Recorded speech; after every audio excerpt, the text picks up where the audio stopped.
যে 5 ভিত্তির উপর প্রতিষ্ঠিত ইসলাম। আসসালামু আলাইকুম ওয়া রাহমাতুল্লাহ।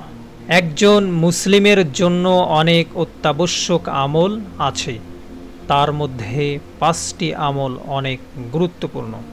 হাদিসে সে 5টিকে ইসলামের ভিত্তি বলা হয়েছে। প্রিয় দর্শক, হযরত আবু আব্দুর রহমান আবদুল্লাহ ইবনে ওমর ইবনুল খাত্তাব রাদিয়াল্লাহু তাআলা আনহু বর্ণনা করেছেন, আমি রাসূলুল্লাহ সাল্লাল্লাহু আলাইহি ওয়াসাল্লামকে বলতে শুনেছি, বুনিয়াল ইসলামু আলা খামসিন শাহাদাতু আল্লাহ ইলাহা ইল্লাল্লাহু ওয়া আন্না মুহাম্মাদার রাসূলুল্লাহ ওয়া ইকামিস সালাহ ওয়া ইতাইজ যাকাহ ওয়া হজ্জিল বাইতি ওয়া সাওমি রমাদান। ইসলাম 5টি ভিত্তির উপরে প্রতিষ্ঠিত। নাম্বার 1, এই সাক্ষ্য দেয়া যে আল্লাহ ছাড়া সত্য কোনো ইলাহ নেই, মুহাম্মদ সাল্লাল্লাহু আলাইহি ওয়াসাল্লাম আল্লাহর রাসূল। নাম্বার 2, নামাজ কায়েম করা। নাম্বার 3, যাকাত আদায় করা। নাম্বার 4, বাইতুল্লাহ হজ পালন করা। এবং নাম্বার 5, রমজানের রোজা পালন করা। হযরত আব্দুল্লাহ ইবনু উমর ইবনুল খাত্তাব রাদিয়াল্লাহু তাআলা আনহুমা বর্ণনা করেন যে রাসূলুল্লাহ সাল্লাল্লাহু আলাইহি ওয়াসাল্লাম বলেছেন, ইসলাম 5টি বিষয়ের উপরে প্রতিষ্ঠিত। অর্থাৎ ইসলামের উদাহরণ হচ্ছে একটি প্রাসাদের মতো, আর এই 5টি বিষয় হচ্ছে প্রাসাদের ভিত্তি ও তার স্তম্ভের ন্যায়, যার উপরে সেটি দাঁড়িয়ে থাকে। ঈমান ছাড়া একজন মানুষ মুসলিম, এটি ছাড়া ইসলাম বিশুদ্ধ হয় না।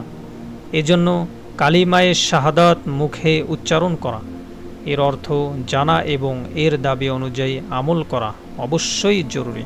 আর মুহাম্মদ সাল্লাল্লাহু আলাইহি ওয়াসাল্লাম যেসব বিষয়ে সংবাদ দিয়েছেন এবং যার সনদ আমাদের কাছে বিশুদ্ধ প্রমাণিত হয়েছে, তাকে সত্যায়ন করা এবং তিনি যা আদেশ করেছেন তা বাস্তবায়ন করা, তিনি যা থেকে নিষেধ করেছেন তা থেকে বিরত থাকা, আর তিনি যা শরীয়ত হিসেবে প্রণয়ন করেছেন তাছাড়া আল্লাহর ইবাদত না করা।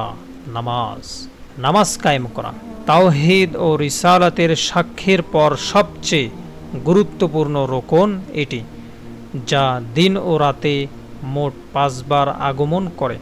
এ কারণে এটি বান্দা ও তার রবের মধ্যে একটি শক্তিশালী বন্ধন। নামাজ কায়েম করা মানে তাকে যথাযথভাবে আদায় করা। যাকাত আদায় করা। যাকাত একটি আর্থিক ইবাদত যা বছরে একবার দিতে হয়, যখন বছর পূর্ণ হয় অথবা যখন সফল পরিপক্ক ও বের করা হয়, আর তার উপকারিতা অন্যের পর্যন্ত পৌঁছে। এ কারণে তাকে হজ ও রোজার আগে ও নামাজের পরে উল্লেখ করা হয়েছে।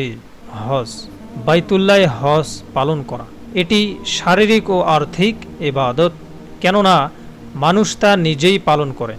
তবে যার ক্ষেত্রে প্রতিনিধি হওয়া জায়েজ আছে, তার ক্ষেত্রে প্রতিনিধি যথেষ্ট হবে। এটি আর্থিক ইবাদতও বটে, কেননা তাতে অর্থ ও পাথে এর প্রয়োজন হয়। রমজানের রোজা পালন। রোজা শারীরিক ও আত্মিক ইবাদত, তা অন্যের পর্যন্ত পৌঁছায় না, তাই নিয়ত সহ নির্দিষ্ট কিছু বিষয়ে পরিত্যাগ করা, যেগুলোকে রোজা ভঙ্গকারী বলা হয়।